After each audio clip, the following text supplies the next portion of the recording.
Hey y'all, I'm Kelly Moody and you're listening to the Ground Shots podcast, an audio project exploring our relationship to ecology through conversations and storytelling with farmers, herbalists, craftspeople, naturalists, artists, and more.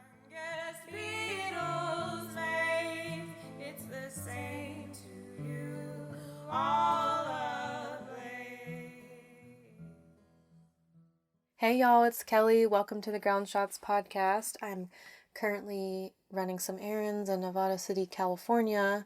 Been traveling ever since I got back from Hawaii and staying with different friends in California. I was just in Mendocino County for a couple weeks and stayed in a friend's cabin a bit and kind of hiding out from the rain that was still lingering, and also visiting some other friends I haven't seen in a while in the county, and it was pretty sweet. And just coming through Nevada City, it's a place I used to live or home base a lot more, so I kind of know where everything is for my errands, and also get to see some friends in the Yuba River, which has been really sweet. The weather is finally warming up, so it's been nice to go for some swims. And this episode of the podcast is really exciting to me. It's a part 2 of sorts of the Kaua'i Food Forest conversation that was a couple episodes ago. And that episode, I think it was episode 17, was with Paul Massey and Cruz. And this one is with Freddie Mango Roots, who's also a volunteer at the Kaua'i Food Forest. And we recorded this one day, kind of during the volunteer times, and kind of put ourselves over to the edge of the garden and just recorded our talk.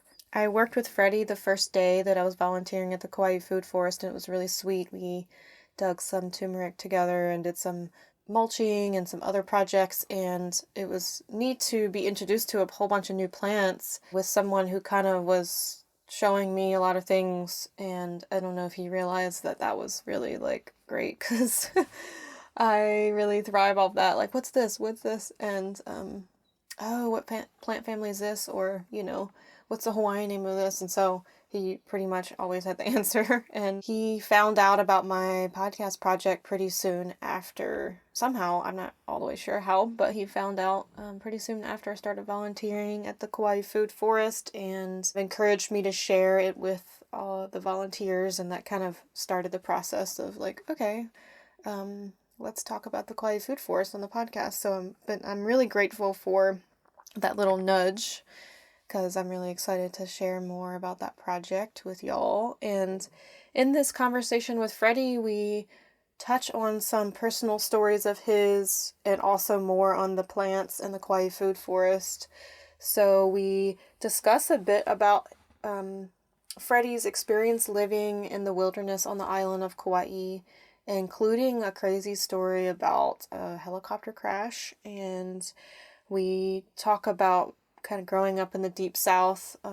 Freddie grew up in New Orleans and Florida, and the idea of whether we are a product of our environment or not, and talk a bit about how Freddie got to the island of Kaua'i. And we go into Korean and Hawaiian natural farming, which is something that I had never really heard about until coming to Hawaii and seeing people kind of do some of those practices. And Freddie was using Korean Hawaiian natural farming techniques on the food forest and also in his own gardens. And I'll put his Instagram in the show notes, because he definitely does a lot of videos and demonstrations of what he's doing, which a lot of it seems to relate to Korean natural farming, and much of it involves fermentation. And so that's a big topic in our conversation, fermenting things for the garden and also fermenting for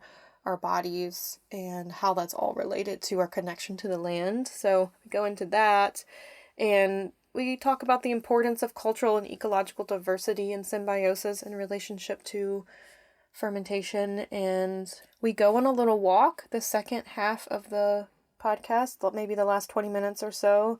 So it shifts from our sitting down and talking about our lives and Freddie telling stories, and then we go literally walking around the food forest, which is really sweet to kind of be following Freddie in his element, like pointing out different plants. And of course it would be so wonderful to be able to videotape that and show y'all, which eventually I'll be able to get a new camera where I can do that, because I've been using the same one for 15 years, so I have a limited capacity for that. But if you want to see some of the plants that Freddie mentions in the plant walk, I don't have all of them photographed, but I have a bunch of them photographed in a photo diary that's attached to episode 17 of the podcast with Rob and Paul, and they should mostly all be labeled. So there's definitely a few that Freddie mentions in the walk that are pictured, so if you want to see what they look like and see what plant family they're in and see their Hawaiian names, they're there. And in that walk, he expands on some agroforestry concepts a bit as well, which is really neat. So with that, I'm going to go ahead and send y'all off with this conversation. Enjoy it. Happy listening, y'all. Burn, burn with the light that reveals our faces. Burn, burn with the heat that will warm these places.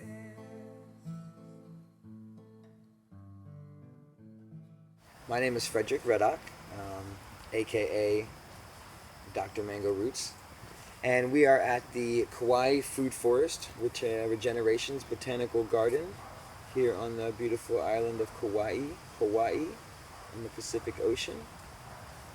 And what I'm about and what I do is culturing life in the most diverse facets. I study Korean natural farming and the Hawaiian natural farming techniques and implement them into my daily life. I am also an avid mycologist, grows mushrooms for culinary use and medicinal use, and also a zymologist, where I culture ferments for a diverse range of probiotics and enzymes into my environment and my human body.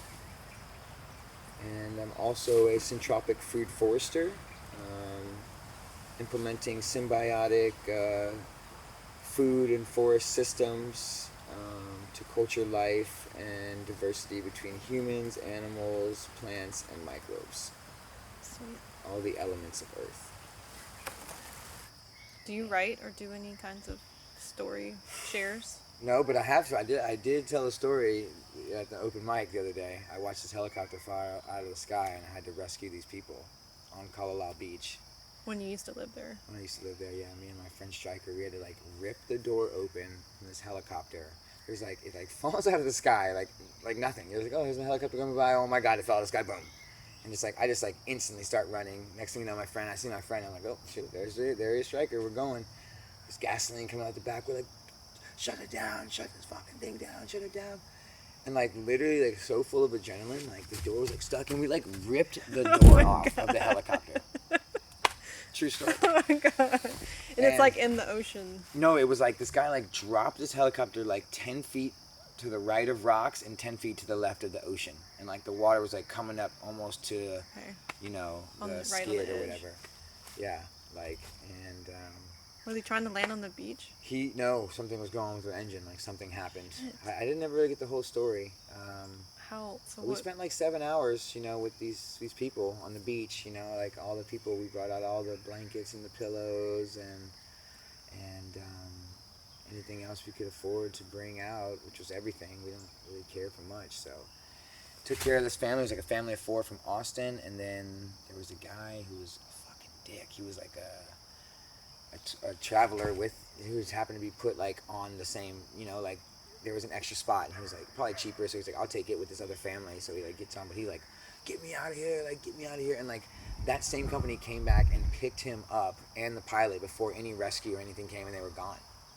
What? Yeah, and that helicopter probably, that company was still flying the next day. There was no pause or anything. But the girl in the passenger seat, that was the reason why the family was there. She was a doctor, and they were on. She had a conference or something in Oahu, and she decided to take a helicopter ride. Island skip, took a helicopter ride, and went out on that blue Hawaiian helicopter, and when it crashed, her seat has a mechanism that allows the seat to like crash down, and it didn't. And so that lady's paralyzed for the rest of her life, you know? Yeah. And like, so we had So like, you pulled her out of the plane and... we didn't pull her out because me and Striker were like, you know, stabilizers, so like don't move, you know. We had like people talking to her. She while was me and saying she Stryker- couldn't feel her. She couldn't feel her legs. Yeah, she was like, I can't move my legs. I can't Oh. feel my legs, and we're just like, holy shit, you know, like so heavy, you know, and just like Striker's been a river rafting guy, so he was like just straight on it, you know. He was just, and I was just following him, and just everything I've ever learned about like emergency work and things I've done when like there's been national disasters, like, you know, just go for it, you know. It flooded a lot when I was a kid, you know. Because you grew up in New Orleans. Yeah. So, you know, and yeah, we ended up helping those people out, and I could see the mom's had a gash in her leg. I could see her bone. Wow. I think they're actually suing that. How long ago was that? 3 years ago or so. No mention of it in the paper. Really? Nothing. Yeah, no mention of it in the paper. No nothing. Just bye. And it's also they are the first company you see when you come out of the airport and like fly with us. It's the Blue Hawaiian, you know. And there was, I thought of a saying one time. The last time I went there to pick up somebody, and I was like, oh, I could Sharpie that in right there, real quick, right there. People would see it for at least a couple hours until they Until you like, realized. until you crash on the beach in Colorado. Don't believe me, Google it or something like that. You know, like I wish I could remember the date. You know. Are there always helicopters there? Because I hiked the other day, like all the way out. I forget the name of the trail now. Right, just as far as you can go, and you have a view of the whole coast. It's like, I don't know, 4 miles one way, and there's just helicopters. Really? It was not. Oh, in Kaua'i, you were up there. I was in Nu'ulo'olo? Kaua'i, yeah, and it was or the Avapuhi Trail. Yeah, it was that trail. Yeah. Yeah. Yeah, that's a beautiful trail. Yeah. I love that trail. So it was like just to the side of that, but I have a visceral like now understanding of like the landscape, the helicopters, the whole thing. Yeah. But it's insane. They're always flying. It's all the time. They fly a lot lower now, probably because no one's there. But yeah, it's work. I mean, here you don't hear any helicopters, you know. But there, you know, really you couldn't stressful. do an interview out there or anything. It's just like constantly flying. I was like, flying. I want to turn around now because I can't. I like don't like that kind of sound. I mean, it's very disharmonious, you know. Yeah. And people would come in there all the time, and they would be like, you know, like, wow, this is one of the most beautiful places I've ever seen. It's all like, I mean, they would just go off about how incredible it is, and they go, but I could never deal with these helicopters. Like, it's so much sound pollution to the people who pay the money to go into that place, you know, and then also to like the animals and the plants. Like, it's just ridiculous. Like, it's so loud. I was like, is this real right now? Like, yeah, it's just money. I'm sure people pay a heck of a lot of money to take those helicopter rides. I mean, this is, you know, we're on a tourism-based economy, you know, so it's like, Money sells. I mean, that's just, you know, I mean, there's so many movements and there's so many things going on, you know, and I back and I'm all about, you know, seeing people, well, one, just be harmonious with each other, but also, you know, living their best lives, their dream lives they want, you know, and also I'm also really avid, you know, of just like, I'm staying in my lane, you stay in your lane, you know, and I'm just going to do the best that I can, and I'm just hoping for humanity to do the same, you know. It goes in and out of waves like that, you know, but like, honestly, I think about all the movements that are here for like the Hawaiians, and like, which I'm very fond of, and back then I have many Hawaiian friends, and it's just like, most of those people, no matter what, they couldn't survive without this tourism industry. Like, everything they do, you know, whether it be like weed whacking or roofing or electricity or this, it's like all backed by the tourism industry and the need to like have those things to provide for these people who come here, you know, which is such a trip from a place that used to be completely self-sustainable and hold supposedly more people than even live here now. Whoa. Well, it's the capitalism that's been implanted on it, you know, like the system. Yeah. It's a strange thing, man. Of course, you know, going through so many realizations in life and trying to see what, you know, purpose is, or, you know, where I should take the past, different things, and it's like, so many times I come back to that state where it's just like, there's all these routes, there's these forums, there's these marches, there's these protests, there's this and that, and I think, and I'm also happy for people that are doing that and working towards what they want, but sometimes I feel like all I can do is just really just do the best I can right here myself, you know. How did you get here? Is that a big question? No. It's actually, well, so, one, my brother had this dream. And he had the dream at the same time, or right after the BP oil spill. And we both lived in Florida at the time, in the Panhandle. And,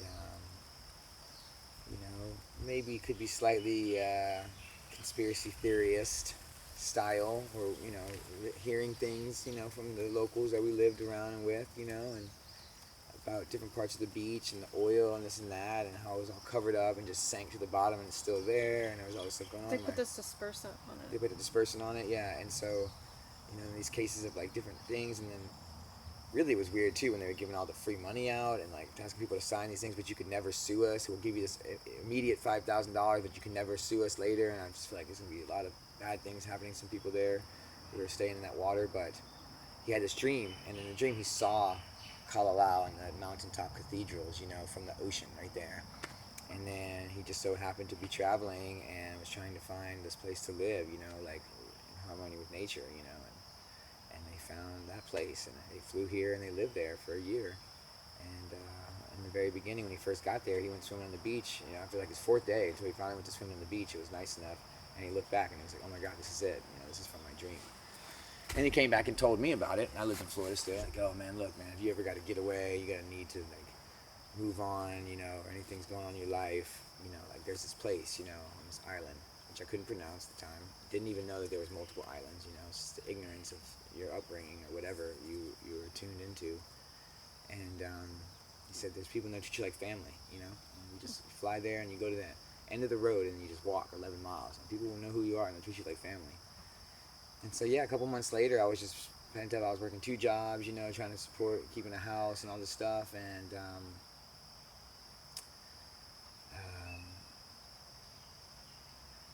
I was working, and I got really, really sick of it. And I was just listening to people that I was serving, and it was like people in the city council and like judges and the people, and they were just such bigots and racist and so judgmental. And I was just like, get out of here. And I got in a very large argument too with my significant other at the time, and so I left. And I knew I'd be back. I left though, and I came here, and I went there on my 2nd day, and I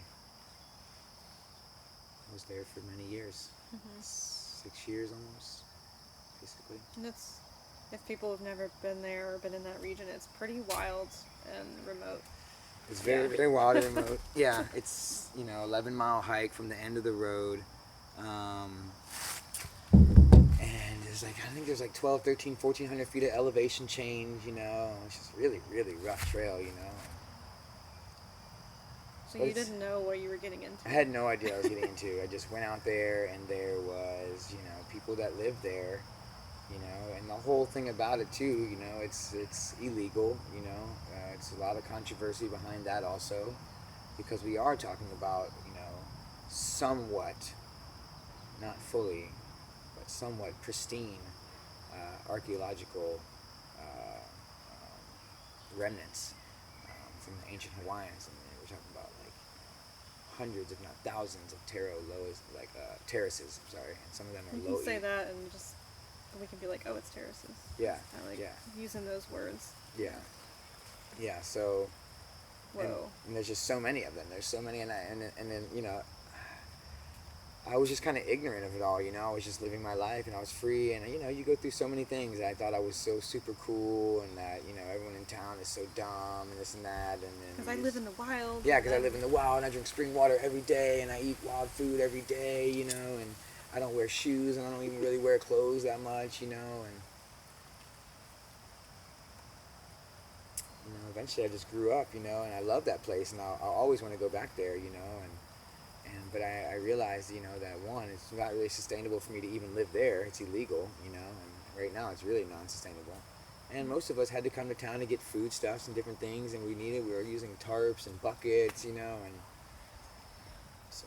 A lot of people went out there to escape from things too, and didn't necessarily have the best intentions, maybe.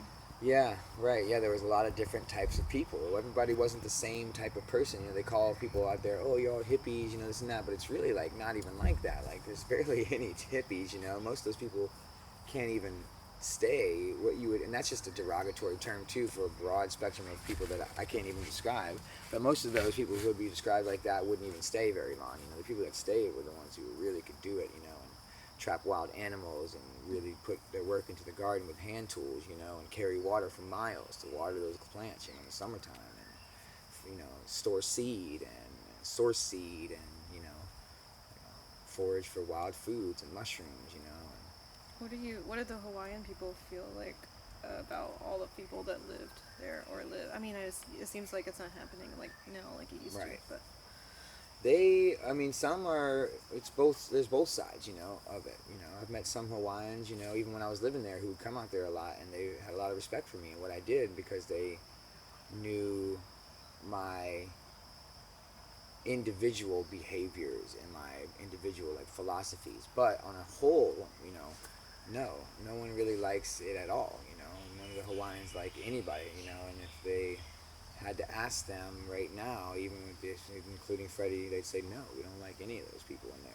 We just don't want. And that's just how it goes.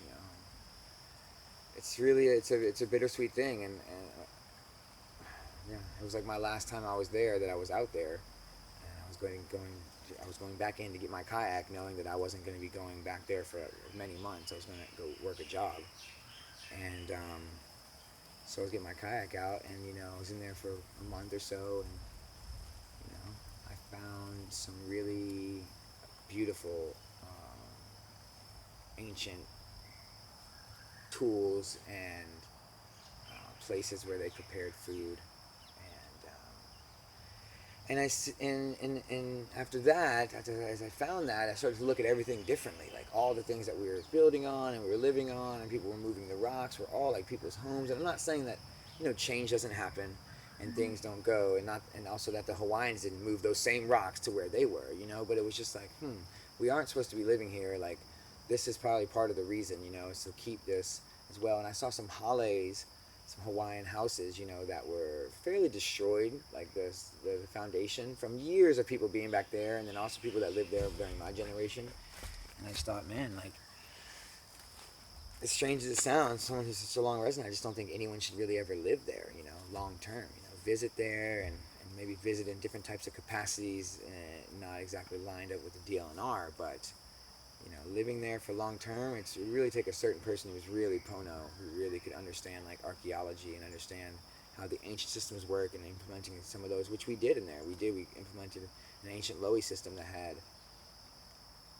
13 different loeys that were dug out by hand with hand tools again, after they've been filled in with years and years of leaf, well, soil composting.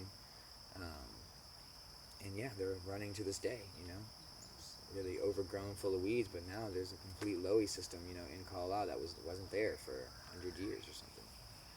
It's pretty cool. and that's the terraces with the uh, kalo, no, kalo, Kalo. taro, kalo. Taro or kalo, yeah, yeah. Colocasia esculenta, yeah, yeah. An incredible plant. It cleans water too, and it fed all its people. And at the same time, like, when I went to move out, it was like, oh, I like this girl, a lot, and she like lived in town, and I was like, oh, okay, so like that makes it a little bit easier, like coming to town and like spend some time there, and then eventually I realized, like, one, there was all this closure, all this stuff happened, no one can live there, and then the flood happened, and the road closed, and it's like, okay, well, I mean, this is where I am, like, this is the movie screen that I'm presented with right now, but this is the Nauvoo, what are you going to do with it, and like, this is what you have to deal with. That place brought you here and taught you something, and there's a conflict about whether it's okay or not. It's such a complex thing, but it then is. Now you're here on this land, and what do you do with it? Yeah, it's like, what do you do with yourself, and it's like I found all these passions of, working with plants and like trying to sustain myself by eating as much of my own food as possible and drinking the water from the land, and like I got into one of those, moving towards like a homestead, I guess, mentality, where it's like, look, I just want to like support myself right here, or at least know that I can support myself and try the best I can to make everything that I need to survive, you know. And in a sense, you know, I'm just doing the best I can with that out here in town, you know. And it's such a strange thing to now like live, you know, like I have a roof on my head that's like not made from plants or tarp. You know, it's like, I mean, I guess it is made from plants, made from trees, and there's a bunch of like poly stuff. So like a tarp, I guess it's kind of similar. I guess, yeah. It's all screened in, so I can still see everything around me, and the rain still comes in when it goes sideways. But it is really cool to have transitioned and now found passion. You know, because that's the rut that I think a lot of people get stuck in. Period. It doesn't matter what you've done in your life. You know, you just come to a point where you're like, what am I doing? You know, you're like, you could be working for somebody, and you're just over and over, and you're like, okay, I do that so I can pay all this, you know, so that I can like hopefully try to get some of my passions in on the weekend, you know, and that's a reality for a lot of people, and you know, and bless them and all they do, because they're all part of it. They all make all of it happen so that I can do what I want to do, you know. But you know, I feel like, you know, I'm very grateful to be one of those blessed people who found a passion and want to like and can do that in life, you know. And you know, that's, I can follow that instead of having to do something else just to maintain just living and having to put my passion on hold. But you weren't into that when you lived in Florida? No, yeah, growing up in Florida, or growing up in New Orleans and Texas and Florida, like, you know, I just, you know, you're from the South, so like, you know, there's so many subsects, but like I just happen to be in that one where it's like sports, you know, and I don't know what, No Fear T-shirts, and then Abercrombie, and then, oh, I'm cool, you know. But I mean, I was a skateboarder too, you know, so it's just like, I don't know, I was a chameleon, I guess, but like I never, like, one, what I really am sad for, and how much I love music, and to this day, I can play songs from when I was in 6th grade and know all the lyrics, but I never picked up an instrument until like 3 or 4 years ago, and I'm like, oh man, you know, like, that would have been incredible, you know, and like, or like learning like plants, or like learning how to, you know, silva pasture, like run with animals, you know, and like, it's just something I missed, you know, like. I mean, a lot of people don't grow up with that as a part of their culture anymore. Yeah.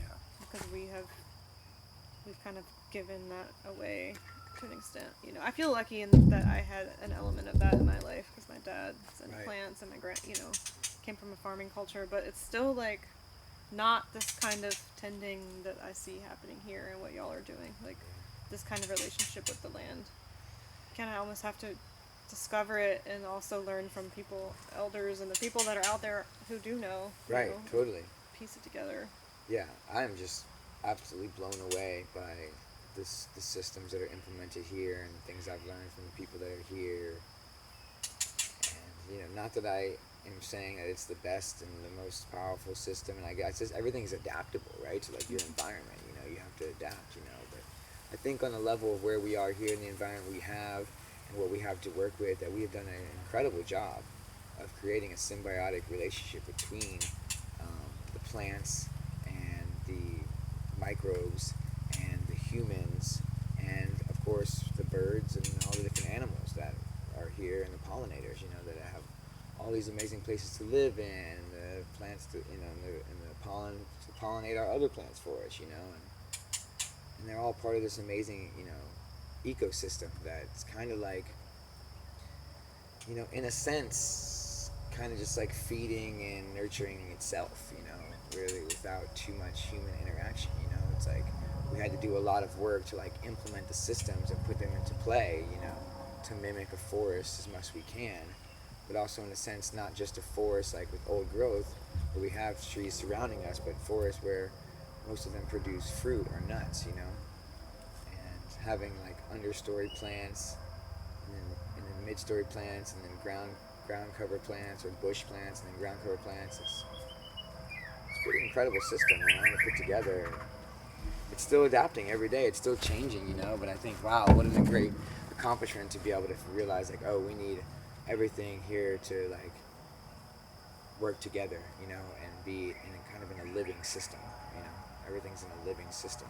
You're talking about here. We're at the food forest, the Kaua'i Food Forest right now, and what's specifically happening here. But what do you see also I mean, on this island, are there other places like this and like things happening like this? I know that there are other places like this in small little sections.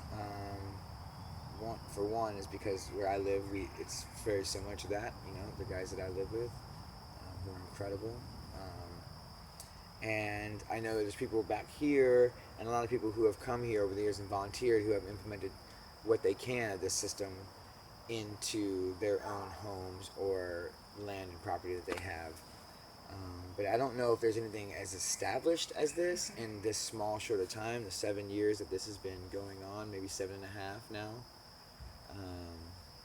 to establish something that has so much growth and so many fruit trees going off and so much food, you know, and the thing is, you know, all based on volunteers, you know, like no one gets paid to do this stuff. So it's like this place could be honestly 100 times more productive and you know, laid out, or you know, just worked on if you know someone was paid to live here and work on it, or you know, if it was available for any of us who do volunteer to come here more often.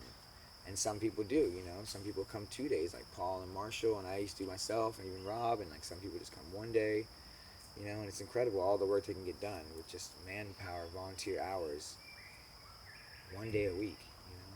Just imagine if you could implement a system like this where you're living within it. Where you're living within the actual system, you know, and like this property, not this particular small section where the food forest is, but behind it, that other orchard where there was houses there and people were living in something like that. And there's like 1, 2, 3, 4 houses. We'll say you had 4 families, or you don't even have to say 4. So you had 2 families, and then you had people sharing in one, or and then one and just one, you know. And so you only have 3 or 4 or 5 people. They could totally take care of this land. That's what they had to do every day, you know. Like, you know, now systems would have to be implemented, and you know, there might have been some finances that have to be put up in the beginning, but you know, it totally could be self-reliant, you know, especially if you had like a water filtration system. The water comes from the stream here, so you just filter that out. Yeah. You know? It feels very abundant here to me, and I guess I'm also I came right here, right when I got here. Yeah. And I'm like, incredible. Holy crap. So glad you did. It's amazing. And it also gave me a skewed perception of this island. Like, oh, must be like this everywhere. Everyone's doing this. No, it's totally not what's happening everywhere. No, it's not, you know. Unfortunately. Yeah, everyone, you know, it's the, you know, the product of a Western society and civilization and culture, and this is all these things that I say, of course, just my own opinions, but, you know, it's the free enterprise, you know, the being brought up to do, you know, I can do whatever I want, you know, I can, you know, and that's an incredible feeling to have, you know, but a lot of it I'll speak for me personally, growing up, you know, the impact was like placing the basis on you, and not that there's a community, you know, that to take care of each other. There's no collective. It was like on the single person to like be successful, do this, make a lot of money, do this, you can have all this, you can have all this, you can have all this, and you don't have to like, none of it has to do with anybody else. You can that's what you can do, you know, and then of course, you know, just all the systems that have been implemented to distract us, you know, from the way we used to be. And not saying that that's the right way and we should all be living like these, you know, ways. That's the thing, you know, everybody gets to choose. That's the beauty about it, you know. What do you mean by systems that are distracting us from the way we used to live? Like what?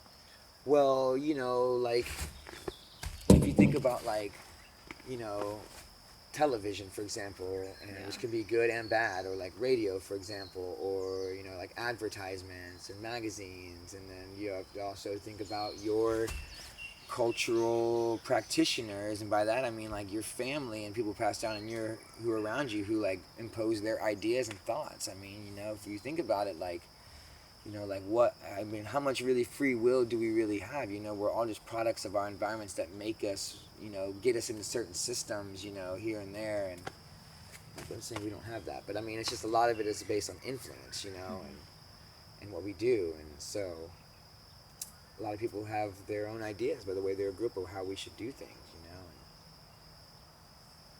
And I would love if we could all just figure out how to, you know, live in harmony and everyone be happy, you know. Is that a reality? Is it utopia? Yeah, I don't know if I see, that's the thing. I don't want to say that there's like some kind of answer either. I don't know. I just feel like something's not right, and there needs to be shifts that we make.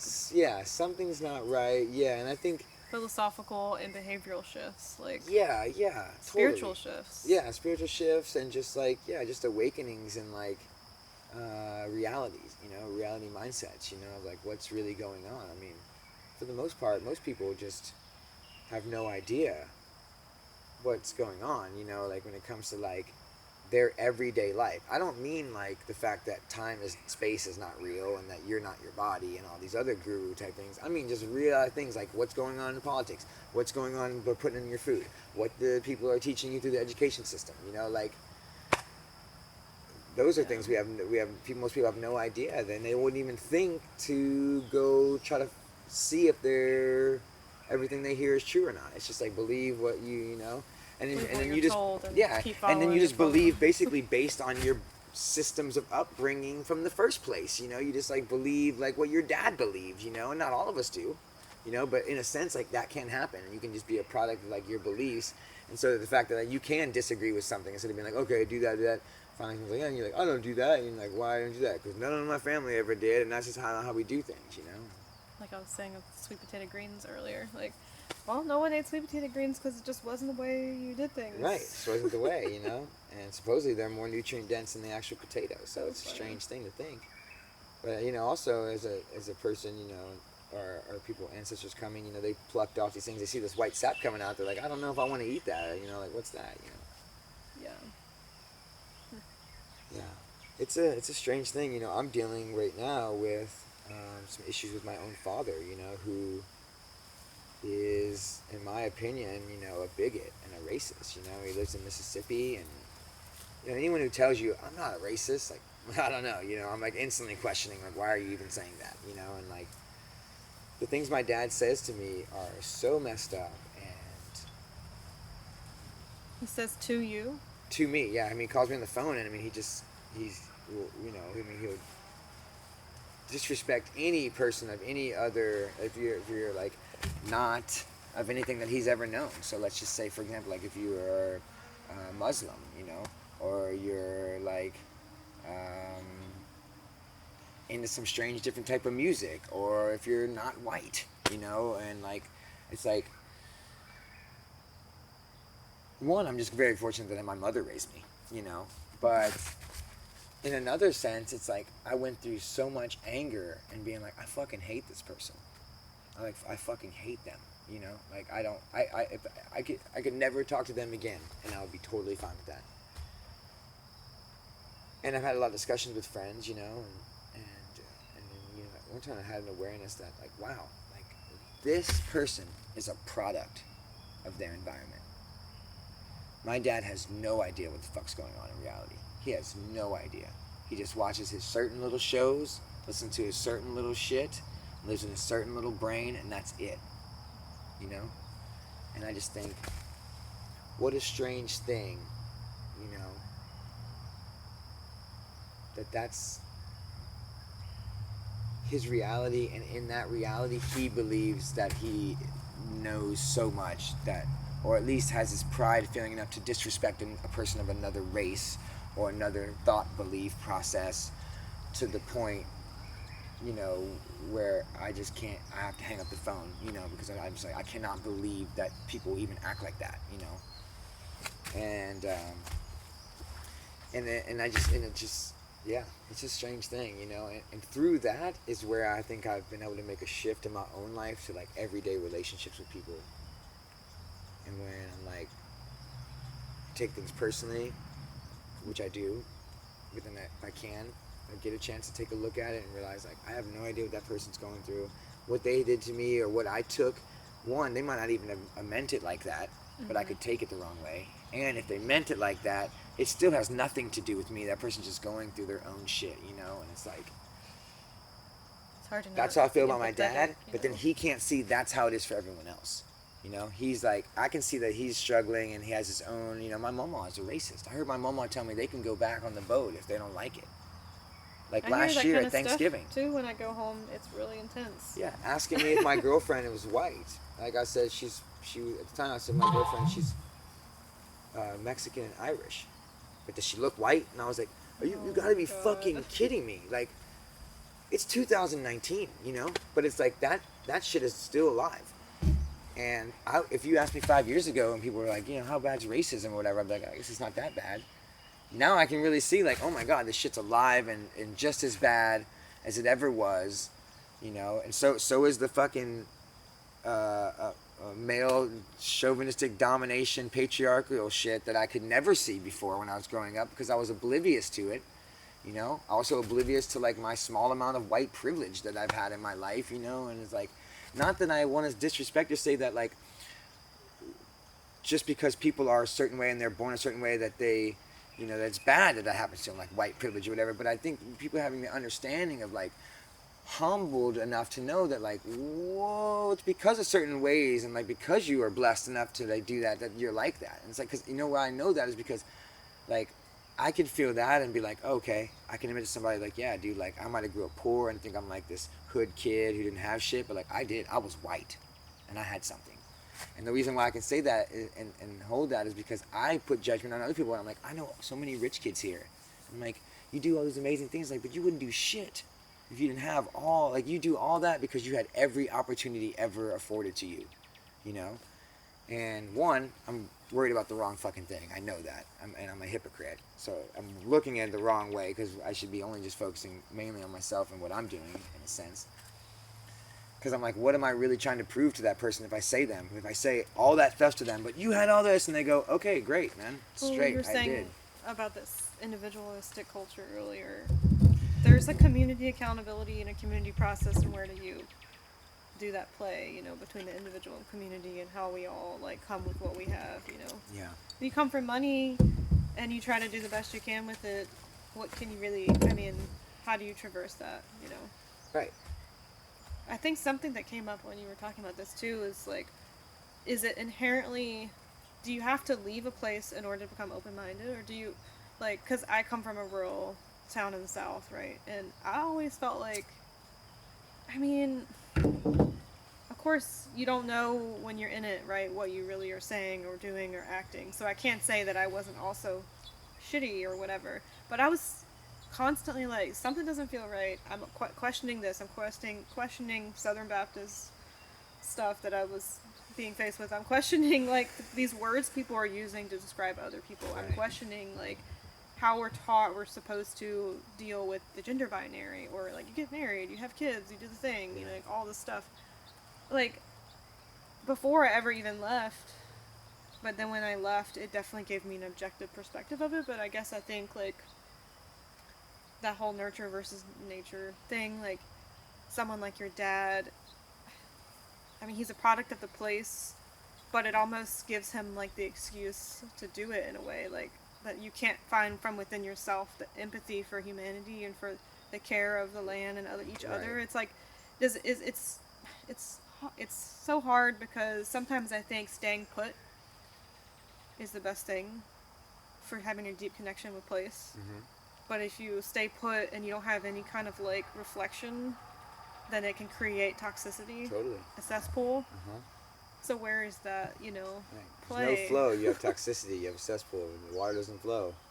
Yeah. It's stagnant. But if you constantly, I find myself in this position of moving around so much that, like, I'm losing that opportunity to learn a place so deeply. Right. Right.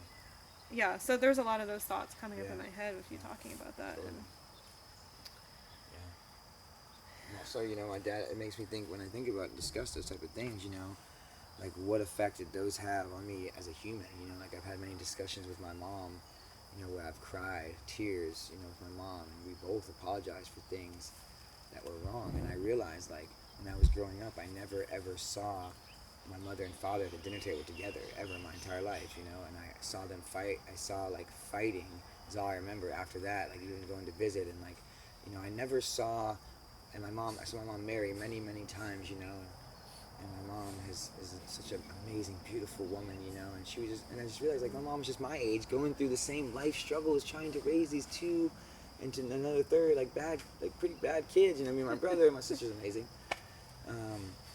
but, like, what impact did it have on me? And I realized, like, wow, I haven't been able to hold a relationship either. And I've also had the same type of issues that my dad did. Like my mom kind of ran away because my dad beat her so bad that my mom just picked us up and left.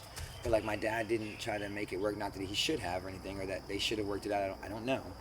But he was just always gone, and for me it was like, that's how I was in my relationships, gone. And I have a son, my son's 17 years old. And when I was in Florida living in that position, I was living there with my son's mom and him. And I had to make a decision like for myself as a person who was going through some terrible shit in his life and facing demons to like leave my son, and like try to find peace in that shit. And I never have. I still have, to this day I haven't. And I haven't seen my son for 7 years, and I'll see him this summer. I'll see him in August. He still lives in Florida? No, his mom, they moved from Florida and they moved to Colorado. And he now lives in Colorado, and I have so much regret and so many things in my life about it, and I've come to peace with it, parts of it at some points, but it's a very difficult subject matter, but like, I think about my son's life and where he's gone from me moving them out of Texas to Florida and then introducing them to the friends that we have, and then Morgan creating this family relationship with all the people that we knew down there and having dynamics with people that she got to meet, to where she was able to move to Colorado with one of those friends, and now my son doesn't live in Texas or Florida, which to me is incredible. He lives in a state that's very open-minded and has a lot of, just some areas. Yeah, and just like a lot of, to the culture and to different things, and Do you talk on the phone with him? yeah, we talk almost every day through text message, at least through text message, every day, and try to, and we have a fairly good relationship, and me and his mom had a fairly good relationship, but it was like, I think about that like so many times in my life. It's like, how come I was able to do that, like I went back after a year. I told him, I said, I'll be back in 1 year, and I went back after 1 year, and it was like, he didn't want to talk to me, he didn't want anything to do with me. His mom was like, yeah, we're right here, and it was just like, I had nothing, and I've gone back almost every year since, some to the mainland at least, to try to see him, and now he's like, all right, let's do it. He hasn't wanted to see you until... Well, I don't know, maybe like the year before, it was possible. He was like, yeah, we were supposed to meet up at a couple times, and we didn't see each other. Like, he left Texas before I got there, he was visiting, and so, yeah, in a sense, yeah, it probably was him still and also not wanting to see me, after I feel like we had a pretty amazing relationship, he's 17 years old, I was 10 when I left, and I just feel like, wow, like, not that that's anyone's responsibility, like, I'm a grown adult, and I have become aware of these things, and I'm like, where do I really go from here? Like, my son's 17, I'm working my ass off to try to put him through college, that's what he wants. Like, I don't know what kind of relationship he wants with me, like, I don't know what is he like with my dad. I don't want any relationship with my dad, like, I could care less if we never talk again, and that's just in this now woo, but that's how I feel, You don't talk to your dad? I mean, I don't, I try to avoid his phone calls, but he calls me, and eventually I answer, because I'm like, that part of me that realizes he's just this scared little boy who is just like alone and like wants his kids to love him, I'm that way with my son. I'm this scared little kid who's 35 years old, who's still never fucking figured it out, who just wants to live this free life and do what he wants, but at the same time I have a responsibility of a child, and I want him to be able to understand, to be able to live free and be able to know about the reality of life, and that it's, for me, if I can, just try to give him anything, it's like, just to find that contentment, and be at peace with your life, and I'm just like, yeah, so I guess every day I'm just taking it step by step. I don't know, like, eventually we'll see him, and I'm like, what am I to do, besides just try to be there for him whenever he needs me and talk to him. Is he gonna come here, or are you gonna go over We're there? going to Florida for my sister, or Texas for my sister's wedding. Whoa. But he has been invited here every year since, and I've still kept the money held back for him to come here whenever he wants, which is now part of his college fund. But like, if he wanted to come here, like, he would be here in an instant. So he was maybe going to come this summer, but now I'm going to see him in Texas, so I'm going to see maybe if he still wants to come after that, before school starts, or maybe after he graduates from high school, before he goes to college, Is he into plants like you are? I don't know how much he's into plants, like I or am. similar things. I mean, he's like, he runs track and field, he mountain bikes, so he loves nature, he loves hiking, he has some animals, so he loves animals, he likes all my stuff on Instagram when it comes to like plants and mushrooms and stuff. I mean, I think that, you know, for me, it's just like I don't know how to be a father. I never saw that example. So like when I talk to him, I'm like, friend, father, like I'm just like, I'm just trying to be there. I'm not trying to tell you what to do, but I'm also trying to give you words of advice, and but it seems like in that sense that he really appreciates what I do, because like everything he sees me do, I talk about do, he's like, wow, that's really cool, and so I mean, all he ever sees me do is culturing life, growing the mushrooms, making this hot sauce, culturing soil, making compost tea, just like making the nutrients, culturing, just doing any kind of ferments, it's culturing life on any level. Maybe you could segue into talking more about that and why you do it. So. Okay, sure, we absolutely can. Well, I mean, we can keep talking. I mean, I'm really liking hearing your story. Appreciate it. Like, it's... Yeah. From helicopters falling out of the sky. Which one went over while you were talking about that? I did. We got one helicopter. It's recorded. I'm imagining like, oh, your son will come visit, and then y'all will be like making sauerkraut or fermenting stuff together in compost tea, and then you'll go hike up to the falls, and like then you'll be like, okay. Yes, and then the helicopter will fly over us. We'll be like, why? Yeah.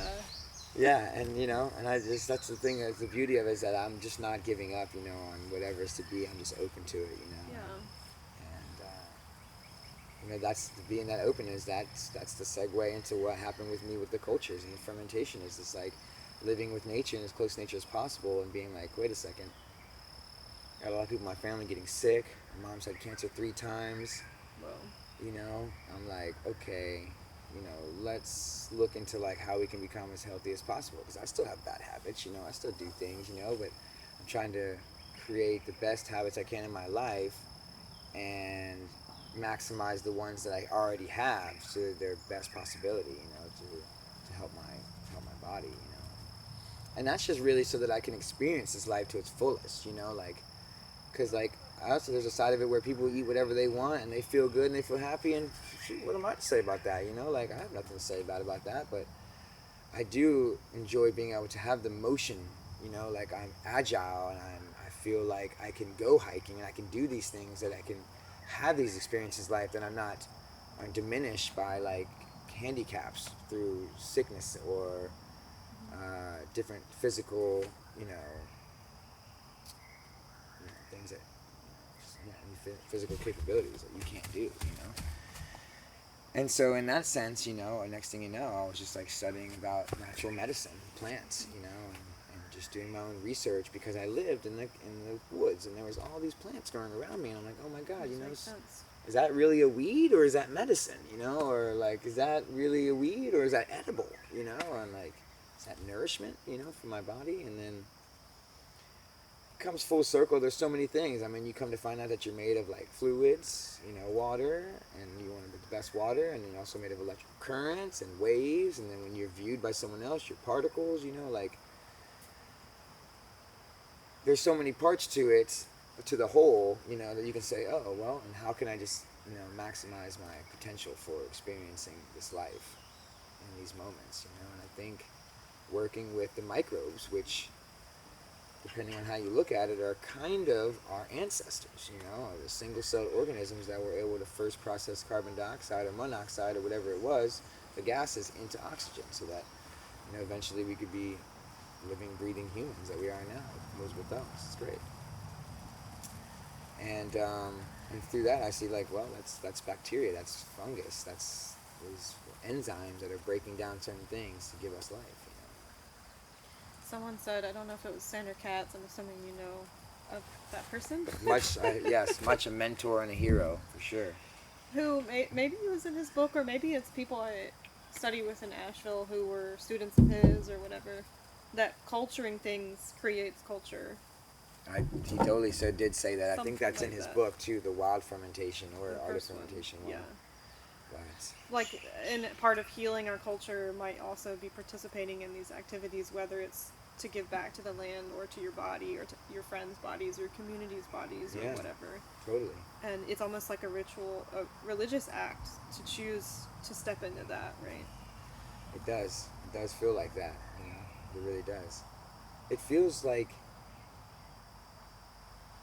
it's kind of like, if I can be completely uncensored, it's kind of like, when you're, either on day 5 of fasting or you're on a lot of LSD, and you have that moment where, some people call it like that God feeling, like where you are God, and that could totally be, and I agree with the description of that, and it could also just be like where you're in that God feeling, like where everything you do is perfect, like everything you do is synchronistic and it's flowing, and just so happens that through the passion of fermentation and culturing life and the microbes and all that symbiotic, you know, combinations of those and relationships, that I feel like that, like as I'm going throughout my day, I'm just like, it's just all synchronistic, like it's all connected, and then you get that shift, and then you hold inside that awareness in that now moment, and you're like, wow, it can really be very humbling to be like, wow, we're all connected. We have trillions of microbes.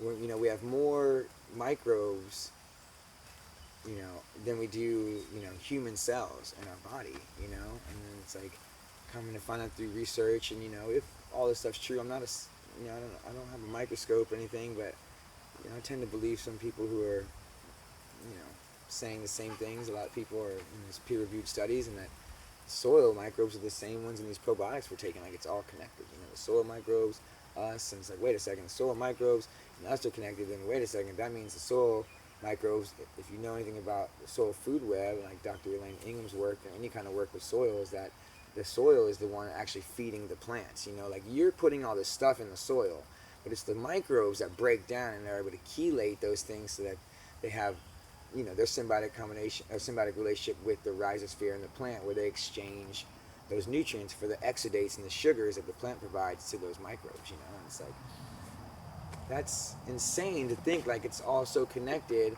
And why wouldn't you want the most healthiest microbes and the most healthiest soil, whether you believe organic or not, or GMO, or whether you believe any of that conventional? If you just look at it from like an objective point of view, like outsider, like looking, like, hey, like, that's how you make the most healthiest food. It's like everything is living, everything is alive. You have the best microbes in there. They feed and make the best plants, and those plants feed in turn and make the best humans. Like. And I think diet is one angle of a multifaceted life diamond, but it's definitely a big one, it seems. So the things that I brought to the food forest today are a couple of different ferments that I learned through the Korean natural farming methods, which is also called Hawaiian natural farming now, because it's meant, for here, using things here. And basically what I'm doing is culturing the life and culturing the bacteria and the fungi on certain plants, and using sugar to create osmosis to, one, secrete the extract out of the plant matter, and then the sugar also creates, through osmosis, and lies the bacteria and fungi dormant, so that they're not just reproducing like you would normally think if you fed them molasses or any type of other type of things. And you're also making it airtight by putting a cap on it, which I can tell you about the process and everything. But anyways, so that's what's happening, and so through that they're creating an extract, and the extract is used back on plants that are in the same stage of development as the ones you use to make it. Rob was mentioning a little bit, like, what is it, this one right here, we're pulling up everywhere. The hono hono. That you've been doing stuff with this, yeah, because it's so forward and aerial that you right. use it on aerials. Right, it's so forward and aerial, yeah, and it's also what you would use through, like, anytime you wanted your plants to grow big and strong and fast, because this plant grows so fast, and it's so green. It's always so green and so lush, so contained on these greens, and also in the plant matter itself, but on the outside of them are the bacteria, and mainly bacteria, but it's also fungi. It's a balance that's in harmony for what this plant needs to grow as fast as it does, and as quick as it does, and as green as it does. So you culture those same life, you culture that same bacteria and fungi right there to go now and put back onto your plants that you want to grow big, strong, fast, and green like this. So you're basically just culturing the life off of plants that grow a certain way that you want these other plants to grow like. So it's the same way, like when I cultured the banana flower one, like the banana flower is out and has set its fruit enough to be, like dislodged from the actual rack and not producing any more fruit, or flowers.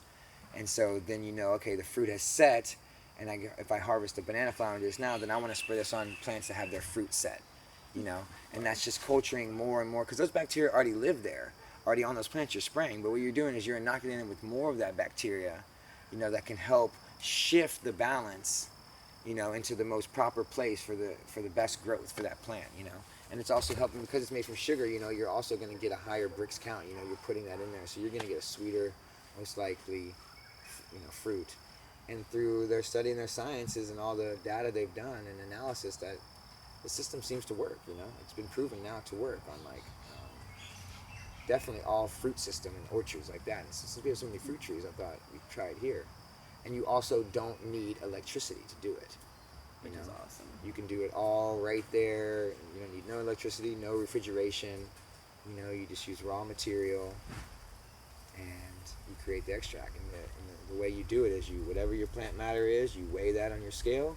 You add the equal parts brown sugar, whip those together until like slight osmosis already starts to happen as you whip them together, and you'll see the secretion of a little bit of liquid. Once it's there, boom, you just you put it into the jar you want to keep it in, which will only allow for a couple inches of headspace, and then you pack more sugar on top and tamp it down with your hand, so you create like an oxygen-free zone in there.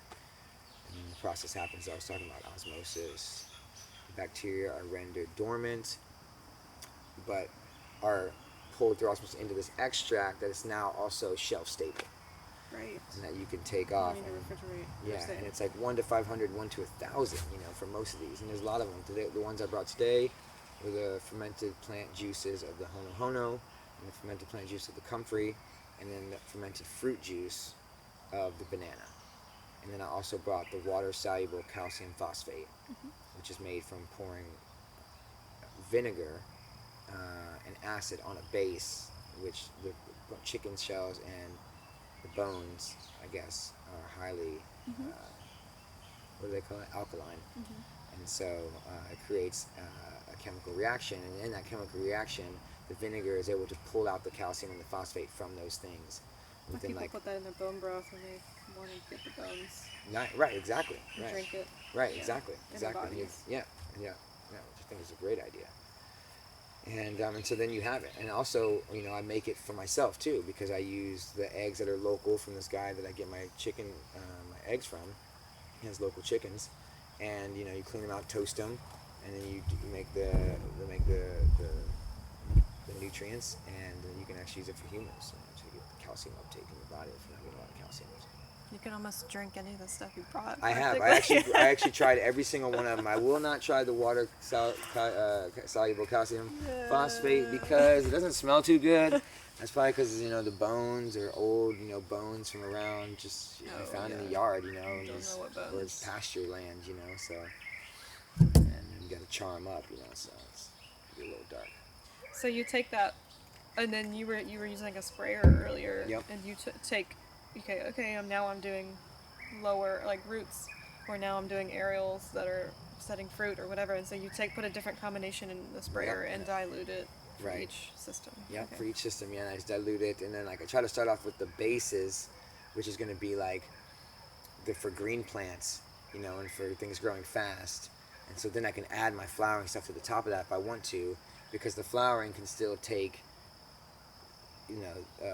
nutrients that help it grow too, because it's still growing, not only is it putting on fruit, but it's still growing, so that's okay. But I don't always necessarily want to put like fruiting nutrients on plants that, aren't in fruiting or haven't had fruit set or even flower set, The same with that, it's the same thing with that. Like you could also, in a sense, say you have a plant that, you don't ever use the flowers or anything,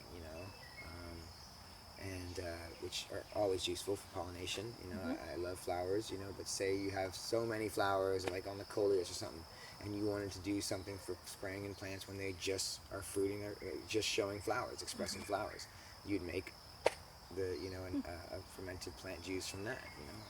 So you can do it in any single stage, and then they also have other things they do, like indigenous microorganisms, which is culturing this wild soil and then making that shelf stable also. we are just very fortunate enough that we have all that living soil. We have the indigenous microorganisms, here, because we source soil from the woods and from the compost from over there, and then it's now just in living food tree systems that it's just continually alive. The compost we were using last week was from the albizia trees. The albizia wood chips, right around us. The 2D paper tree. 2D paper tree. Kind of looks like that sometimes, It's kind of trippy. Like a Sahara, like an African Sahara. The desert. It's really beautiful. Mm-hmm. Yeah. Because they fall down a lot, easy to. Yeah, there's so many flowers and they down. fall down. I mean, the other day me and Paul were doing that sort. We watched an entire. You might be able to see where it was. Yeah, you can see it's broken right there. See that tree? It fell into that other tree. That one limb right there. And it's just like crack, crack, crack. And you're like, oh my God. And it's so loud, And then hopefully no one's ever driving right there when that tree goes down, And that's a wild thing about nature too. Living in those woods for so long as you have, like one day you're walking by something, and you're walking by something for years, and you walk by and it's like this huge rocks in the way, and you're like, oh my goodness, or like this gigantic tree fell, and you're like, wow. Something changes. Something changed, and like nobody was just walking here, like no one got hurt, and like this stuff can happen at any moment, It's like, it's another thing that allows you to just try to be present with life, because it's like one day you're here and the next day you're gone, rest in peace, and it's like, man, trying to stay a little bit more present with life, letting you humble you, like, oh yeah, anything can happen to me. I could be the most healthiest person ever in my entire life, and I could walk under a tree, It's like watching these trees, these things, it's like, I think those trees are breathing, I look at them, I'm like, wow, and I mean, I think they're breathing all the time, but I mean, when I see this particular wind, it's like, wow, it allows you more sort of, like, see the way that their personality interacts with the element of wind. Right, and seeing how, it's all alive, and it's just not these things that are just on this, these are all these living things around us, There's so much beauty, and yeah, it's really nice to stop and take a little breath, enjoy it.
Korean farming, Natural farming, KNF, I guess most K people and call it. F. Um, what are some other things that are a part of that system that you really appreciate and that you do?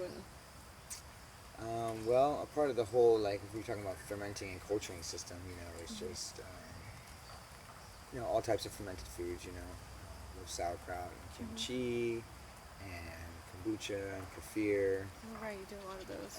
Yeah, and I'm doing, beet boss and, making lots of pickles, especially the chayote we have here makes an amazing pickle. Ooh. And, yeah, and just in a sense, like I say, I'm not like a scientist. I just do my research the best I can, and and also try to resonate with things and feel them as best I can to understand what's true. But it seems like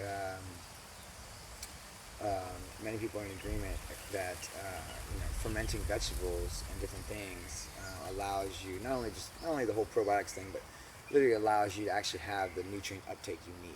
We have a lot of different types of acids, anti-nutrients they call them, things that block your body from actually uptaking the proper nutrients you get from the food. So this thing might be labeled to have this, this, and this, and this, but one, if you don't have like the proper breakdown of certain enzymes, then they're shielded from ever getting towards your body.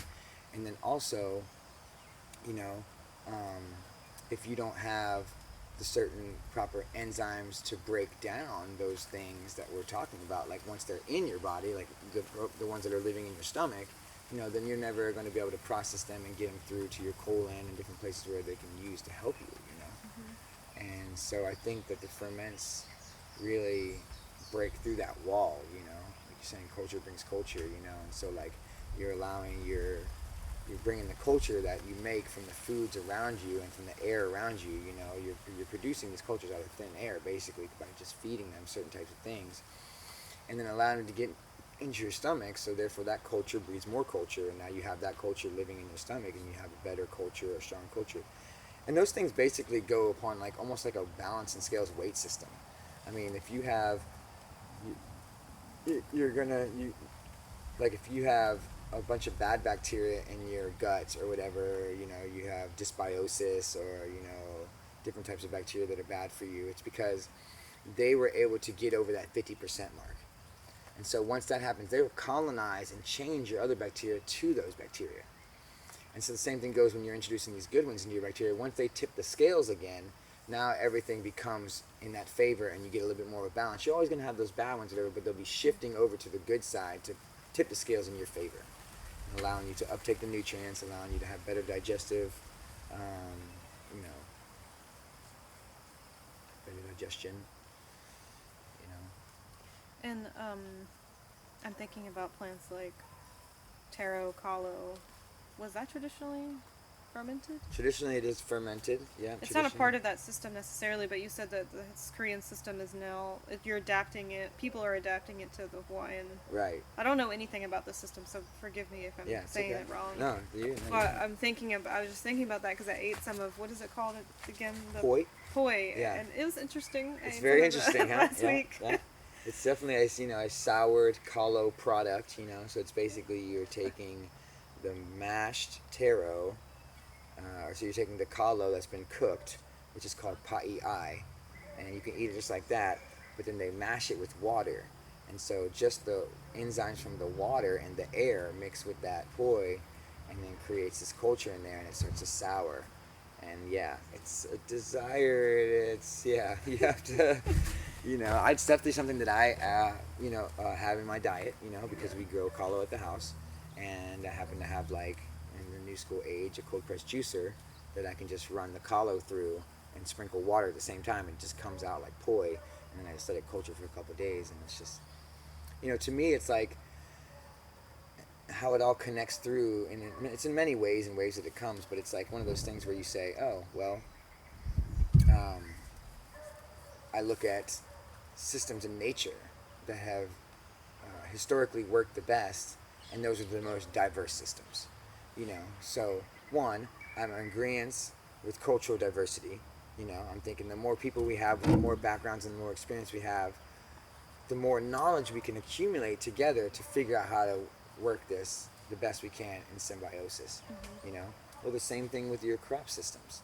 You know, if you grow monocrops and you get a blight or a bacteria and it's all the same product, everything's gonna die. Just like your dad's only wanting whiteness around him. Right. Exactly. You know, it's like, and everything's gonna die. You know, and because then if it's just white, and then white people catch the disease, and then they're all dead, and everyone's dead. Same thing that happened with like one of the original banana plants that was monoculture. That was the greatest tasting banana they ever found, and then it got a disease, and now it's gone. We'll never know what it tastes like. People like me and you, you know. Wow. And so yeah, so we're looking at this, you know, the food forest, and this is a diverse, symbiotic or the syntropic agroforestry food system. You know, a regeneration botanical garden. Where we have as much diversity as we can, you know, so that we can sustain ourselves if crops, one, aren't in season, and or if they fail, we have multiple other bumper crops and other crops to back us up, to help us out. Well, boom, now we're talking about the same thing in the soil. We're talking about the microbes. What makes your best soil? What's the diversity of microbes that you have in there, and the diversity of different types of organic matter compared to different types of matter, your carbon, your nitrogen, you know, your different types of macros. It's not all one. It's not all just nitrogen. It's all a diverse system that works together symbiotically to grow this plant to its best capability. So it's in boom, well, those soil microbes, and now we look at the human, you know, and we're looking at our guts, you know, and people have gut dysbiosis because there's not a symbiotic combination of bacteria in there. They've been feeding themselves this one thing, and it's killing down, and it's only allowing to culture this one type of bacteria, one type of thing, or maybe a couple types of things, but they're just not healthy for you. And then your body's just stuck in that because you don't have diversity in your life, you know. You don't have a rare diversity of foods that you're eating. You don't have a rare diversity of different types of, honestly, air that you're breathing, you know, or places that you're moving around to. You're stagnant. You're in the same place, you know, and you know, or you're not drinking good water, you know. And not that I have any of the answers, you know, for that. Those are just examples. But that's how I feel like when it comes to the probiotics or the fermented foods. Like, I'm trying to get the most diverse amount I can in my body to see what combination brings me the best symbiosis for the best overall experience in this gigantic human mushroom body life, you know, that we live. I love that, like taking the food forest and comparing it to the body too, in the sense of like the web, the non-linear interconnected web of life and death, and that's what I like about being there in the garden, and other people who do kind of similar agroforestry or permaculture gardens. It's like, it's not like, here's the formula, you do it this one way. I mean, there's things that you've learned through trial and error. Right. Like, I like that kraut, I like the way I fermented that kalo, or I like the way that y'all got the layers with the comfrey and then your carbon material and the sticks to keep the chickens and the pigs out or whatever. Right. Like, there's something that makes sense, but there's constantly the shifting, like, what are you actually planting? What's climbing up what tree? Maybe that's not going to work. Like, there's like, it seems like it's constantly shifting and moving and flowing, and I really appreciate that, and your body is participating in that process. It's all working in the same process. And you think about it, it's like with diversification, you know, and being a diverse system, you know, that means you are constantly open to change. You are constantly open to new things coming into the system and things moving out of the system. You think about it in your life, man. Like, you don't fucking ever know when that person's gonna walk up to you and say something to you or do something to you that's going to change your whole fucking life. But if you're not open to diversity, if you're not open to listening and to learning, and just having diverse types of information and knowledge come to you, it may just pass you up, you know? And I'm not saying you're going to live some terrible life because of it, but who's to say you can't live a greater life, you know? We all have these amazing lives we live, or these terrible lives we live, whatever we feel like in that moment. And it can get worse and it can get better. You know, and it's all about being open to the options. And it's the diversity of avenues that you can take when you're open to those things, you know? It's just a really beautiful thing to think that, like, being open. Yeah. All the possibilities are there. There's no ceiling.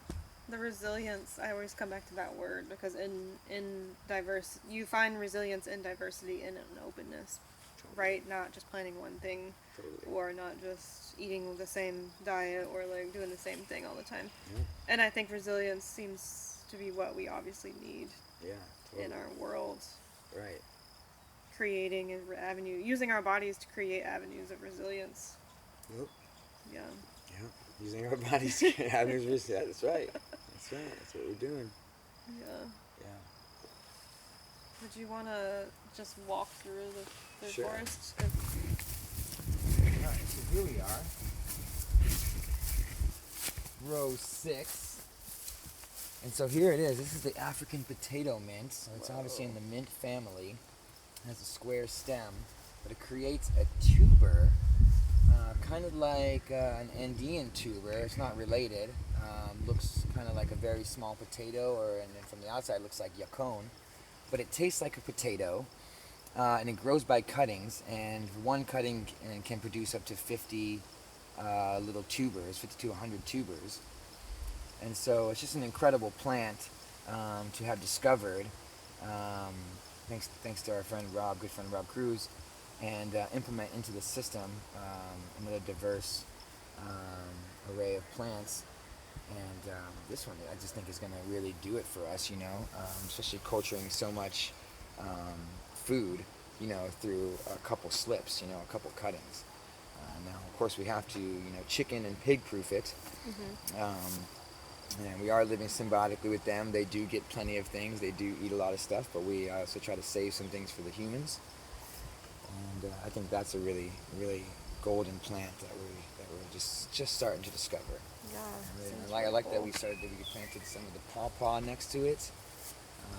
The prickly pear. Yeah. Oh, you call them that pawpaw? Yeah, they call these pawpaw also, which is definitely different than the things that look kind of like a papaya. Yeah. Yeah.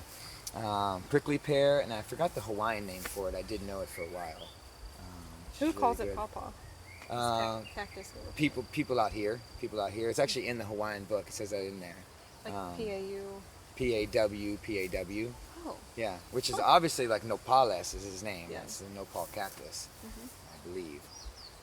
And then with the sishu growing next to it, and the sweet potato, so we've got like a lot of weed suppression along with edible plants. The African potato mint as our underground corn base. So even below the ground we have food, and right above that we have the sishu spinach. Which is absolutely edible and amazing at covering up the ground cover and protecting from weeds. Tastes amazing too. Yeah, it tastes amazing. And then we have the sweet potato greens, that are just like running, wild around here, protecting the soil from weeds, giving us tubers in the ground, feeding us from its plant matter. This is an incredible plant, and then diverse array, having the comfrey on the sides to bring up the minerals and vitamins from the very, very below into the soil, bring it up into their dead leaves. Their dead leaves fall over and just feed back to the soil as it composts down. And of course, because of the diversity of the system, we have the bananas over there to come down and bring these banana logs. We have the trees on the outskirts to bring these logs and protect it from the pigs, and the bananas to feed, back to water, since they're 80% water like humans are. And then they culture life inside themselves also because of their sugar content and their water content. Red wigglers, which are the highest fasting composting earthworm, love to live in there and make their homes and culture their own life and create their own little ones in that environment. And so that system gets implemented right into this. What we're looking at right now looks like a big pile of sticks and banana parts. Yes. But it's all on purpose. Yeah, it's all on purpose. It's like nature doesn't always necessarily look so aesthetically pleasing with perfectly lines and anything like that. It's kind of just the way it is, and it flows the way it wants to, through the water, through the air, through the way the soil and the animals work it and move it. And that's how it sits and lies and works the best, and that's kind of how we have here. And it's all working together symbiotically to still, with all these plants that we're growing in outside, feed this Rollinia tree, which is producing a multitude of flowers, and it's going to set multitudes of fruit for us to have, And then we also have on the outskirts, the coleus, and our different types of plants where, one, they're aesthetically pleasing, they produce tons of flowers, so that it attracts our pollinators, and we have plenty of pollinators around here. This so happens we also have this old chair in here, and now we're growing beans on this old chair. I mean, now we have beans right there, and there they are. It's really beautiful. And then the Okinawa spinach is another ground cover we use that is edible for amazing salads, because it actually can be eaten raw, right out of the garden. Is that callow coming out? And then that's a something else. a decorative type of colocasia. I'm not sure exactly which one this is. And then followed by the bush basil on the side, which is completely edible and also attracts pollinators and creates beautiful flowers for us and for the animals and for us to see. It's not just for humans here. Yeah, it's not just for humans. And also in the understore we have edible hibiscus in there. And then as we were talking earlier about the hono hono, it's like, okay, here's my hono hono. These are my weeds going up in here. So when I go to culture my next ferment, I'll just come in here and culture these weeds out of here. And so by getting rid of them, I'm also using them to their highest abilities, to give back everything they took out of the soil. I get to give it right back to that tree, and it gets to have its life. And then we get to have the life come back to us through the tree and through the plants that grow around, It's really amazing. I don't know what these guys are actually doing today since I was feeding all the plants those ferments. We did some weeding of a couple beds that had a lot of that hono hono in it. Oh, yeah.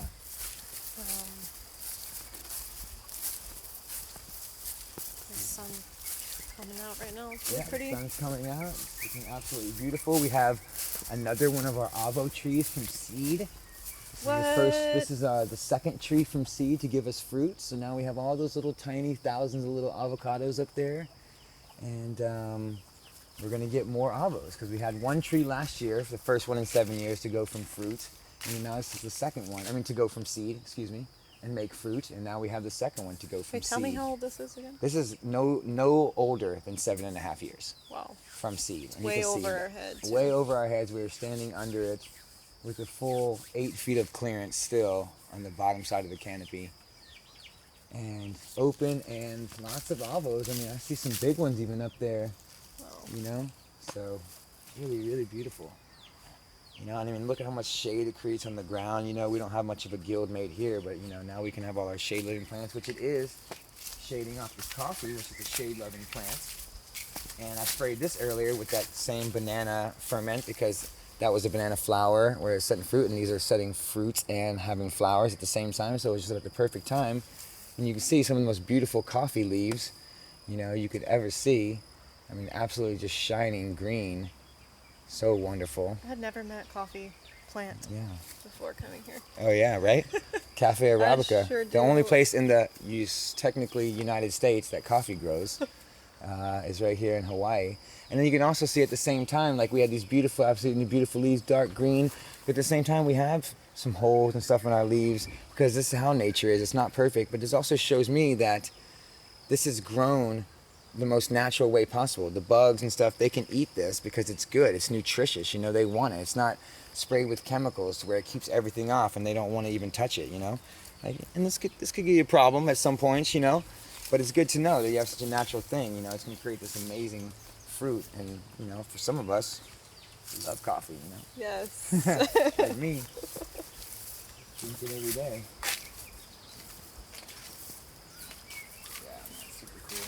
That Panama flame tree too. That one's really cool when it goes to set flower, that Panama flame. Really beautiful.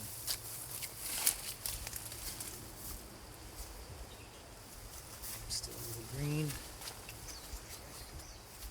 But yeah, what a beautiful diverse array of systems, especially the edible hibiscus right there too. That provided us with the majority of our lunch today. Was that plant that just goes by cutting and will just create an immense amount of green matter for you. It's highly mucilaginous, so it's great for creating like the mucus pathways that you actually need, the beneficials in your body when you have instances where your body needs to react with inflammation or different passages with mucus that they actually use to protect your cells and different things, cover them up, when it's placed in damage and danger. It's a really beautiful plant. I've been making a lot of curries with that one. Coconut milk. Yep. So good. So good. This is cacao here. Yep, right? and we have the cacao here. So beautiful how the new growth comes in so red like that too. So nice. And it's nice. Some of these, we've had some windstorms where they've taken out some of our things. It's like things where we're learning the different processes, and some of our cacaos stayed. Some of them lost a lot of their leaves and they might die. And so now we're seeing where our placement is with how the wind comes in certain ways, and it's all just small little subtle nuances of what we're learning here. It's, when we go for our next planting, if we do this again, that we know which trees are strong enough to handle certain types of things. And that just takes time. And it just takes time, yeah. It takes time, and experience, and being aware and watching what's going on around you. So what's this here above us? This is the cream apple. It's a really cool looking leaf. It's a purple. It's really beautiful. It kind of grows like the durian, where it has that golden back leaf that also starts together and then opens up. It's really beautiful.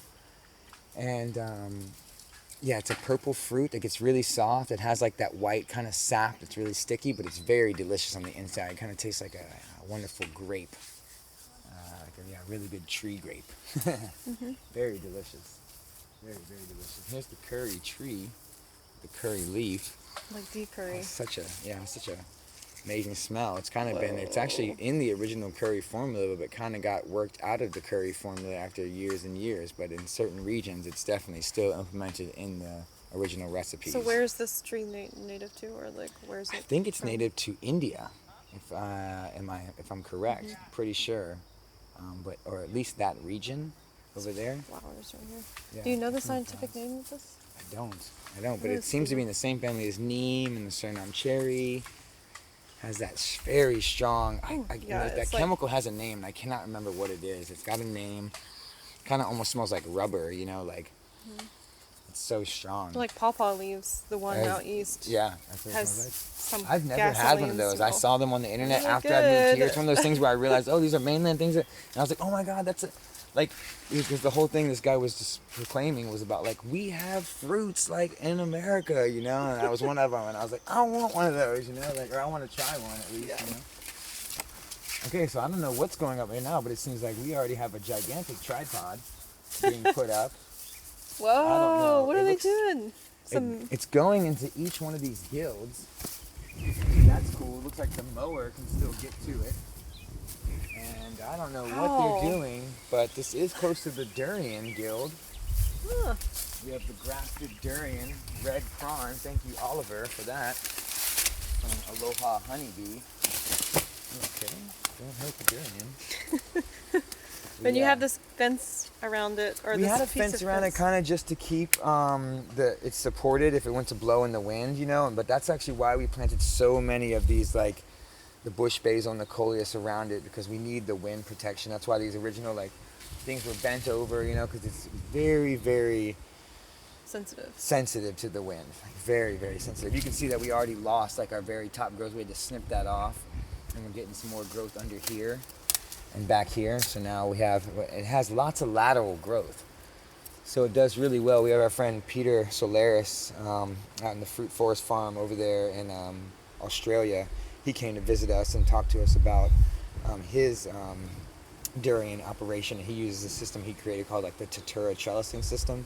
And we're going to try to implement that here and run our things laterally, on a trellis, and then keep it topped. It's only this high, so our durian is always right here. It's the world's most expensive fruit, and it costs us a pretty penny to put that tree in here. So we really want to make sure we can get, what we can worth it, and make sure the tree has its best life it can possibly have. So, yeah, tons of jackfruit coming on right now. Whoa, look at those things. I think we're going to have to even cull some of the jackfruit just to make sure we get some really, really fat ones. Because there's a bunch of little ones on there. There's a bunch of little ones.